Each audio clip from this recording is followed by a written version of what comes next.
হাজার হাজার মানুষ বাইরে তারা দাঁড়িয়ে আছে রাজভবনে। তারপরে আমরা বেরিয়ে এসে ওইখানেই আমাদের একটা জিপে দাঁড়িয়ে বসে বক্তৃতা দিতে হল। এবং আমি বললাম যে আমাদের অনেক কর্মসূচি আছে, সেটা রূপায়িত করব সাধারণ মানুষের সাহায্য নিয়ে। আমরা শুধু রাইটেল বিল্ডিং থেকে আমরা সরকার পরিচালনা করব না বা আমাদের কর্মসূচিকে রূপায়িত করবার চেষ্টা করব না।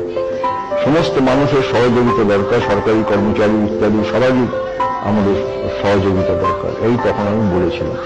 তারপরে তো ঢুকলাম রাইটেল বিল্ডিং। 1977 সালে তখন আমাদের বামপন্থী ঐক্য হয়েছিল। তারপরে যখন আমাদের প্রথম ক্যাবিনেট মিটিং হলো, এটা বাইরে বলিনি, বাইরে বলেছিলাম শুধু ওই কথাটা যেটা এইমাত্র বললাম, যে রাইটেল বিল্ডিং থেকে শুধু আমরা সরকার পরিচালনা করব। আমাদের প্রথম সিদ্ধান্ত হলো যে যত জেলে আছে, বিনা বিচারে জেলে আছে, মিথ্যে মামলা সব করা হয়েছে, তার মধ্যে কংগ্রেসে জেলে ছিল অনেকে, আমরা সবাইকে ছেড়ে দেব।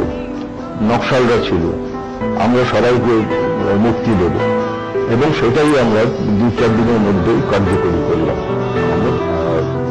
তারপরে আমরা 77-এর সীমাবদ্ধ ক্ষমতা নিয়ে এই যে আমরা কাজ করলাম, এবং তারপরে আমরা শুধু মুক্তি দেয়া না, যার জেলে ছিল তবে আমাদের এটাও আমরা করলাম, বলেছিলাম, প্রতিশ্রুতি দিয়েছিলাম যে আমরা পঞ্চায়েত করব, ভূমি সংস্কার করব। ভূমি সংস্কার করে 13 লাখ একর জমি আমরা বিলি করেছিলাম।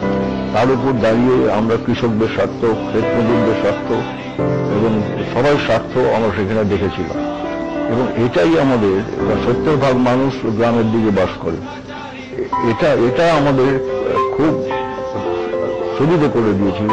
এবং মানুষের সমর্থন সহযোগিতা আমরা পেয়েছিলাম, মানুষের চেতনাও এতে অনেক বেড়েছিল।